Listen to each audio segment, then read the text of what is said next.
Ashan is a world of legendary peoples. The elves guard the forests of Irulan. Knights rule the Griffin Empire. Wizards survey the deserts of the Silver Cities.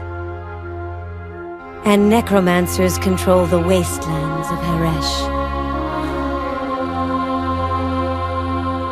But there is another parallel world. It is Sheag, the prison world of the demons.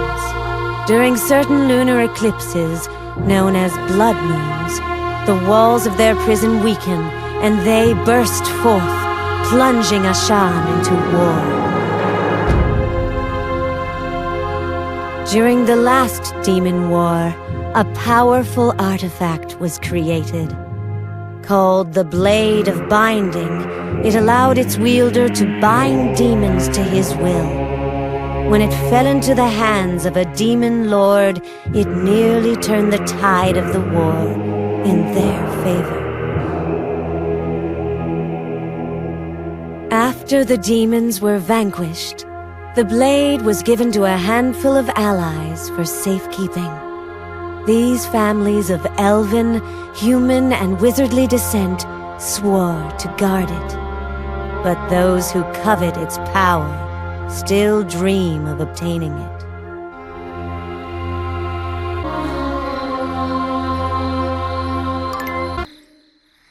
Savagely, the attackers put the camp to the torch,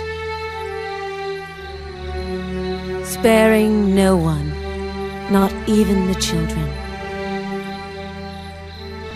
Terrified by his sister's fate, Aiden grabs a nearby weapon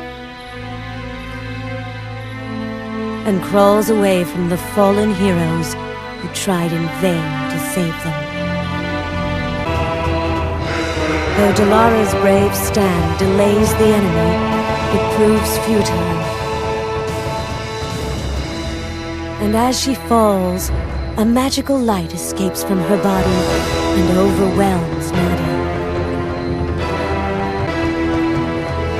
Fiona, Aiden, and Nadia fall through the weakening portal. Wounded and terrified, they hope to arrive safely in the Silver Cities.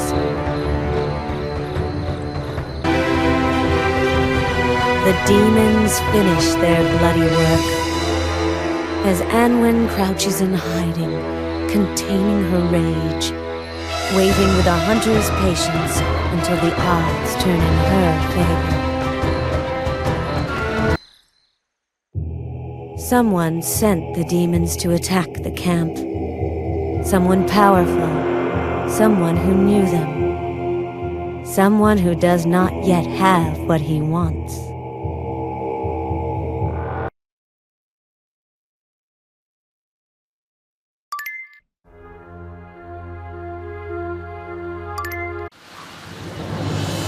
The young elves are determined to stop this meaningless war, risking everything to try to call a truce between these once peaceful neighbors. Anwen fights with the fury that she has kept bottled up since the attack on the camp, and she sends the mighty demon Azexes running back to Sheag, his tail between his legs.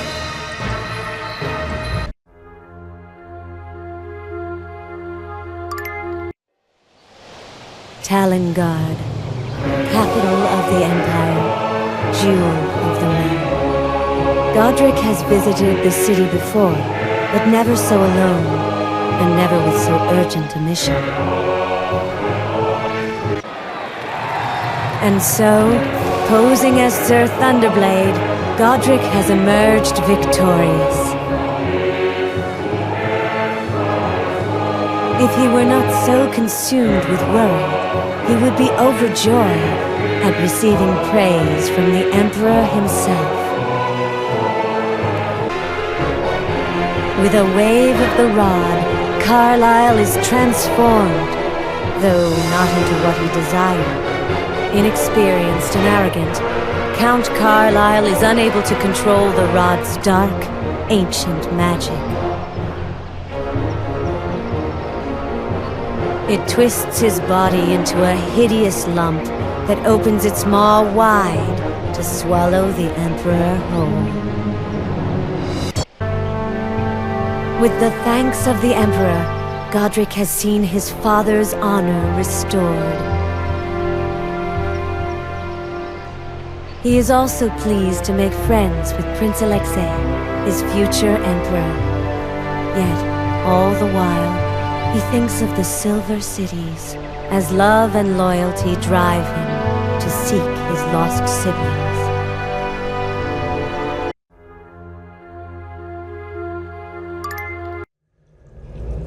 The portal shakes and shudders as Fiona drops through, and she falls to Earth, far from the Silver Cities. Stunned, she stares down at her limp body, sprawled on the ground before her. There's a creeping sense of awe and terror as she peers through her spectral hands.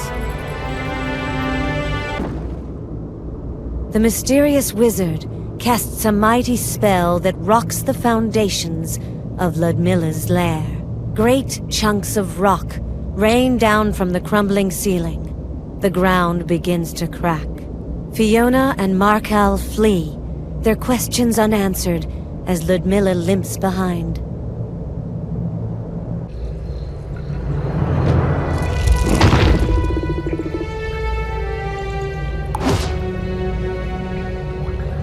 With Ludmilla's defeat, Fiona has rid Haresh of a cruel tyrant, and unexpectedly released the energies trapped by the death cult ritual.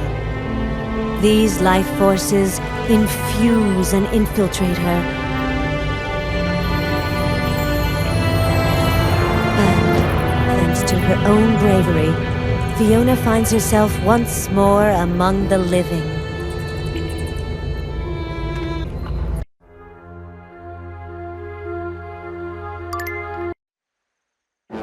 Seeing neither trees nor desert, Aiden falls toward a terrifying landscape. The unstable portal has stranded him in a nightmare realm, the demon lands of Sheol. Aiden's conquests leave him smiling. Sheog seems to be falling at his feet, and yet, in the back of his mind, Jess's comment is worrying him. The dagger Aiden picked up in Irulan has begun to fuse with his flesh. It is as if the blade refuses to be let go, taking over his entire arm. Mount Nabirzius blows its top with the power and violence of 100 dragon breaths. Aiden is spared a fiery death when Jezebeth grabs him, unfurls her wings, and takes to the sky before the blast consumes them. Aiden is exulted by what he has achieved, though in doing it, he has become something unrecognizable. And yet, it seems that he wants even more, and is willing to go even further.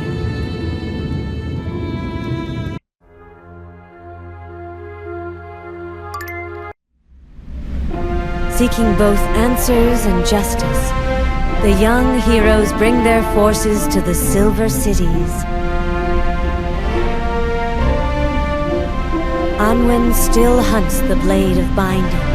Godric comes to reunite his family, as does Fiona. They are relieved to find each other, but have not forgotten Aiden and Nadia, or the growing demon conspiracy. Nadia's trials have caused the Kamla Asaya to bloom within her, and her spirit exults in its power. With a wave of her hand, Nadia shatters the link between Aiden and the Blade of Binding. She then does what legend and lore said was impossible. She empties the blade of its potent energies, using its power to thwart the eclipse entirely. Defeated, Azrafir is punished for his failure to bring about an era of chaos. The demon children of Urgash claw at him, dragging him down into Sheog for all eternity.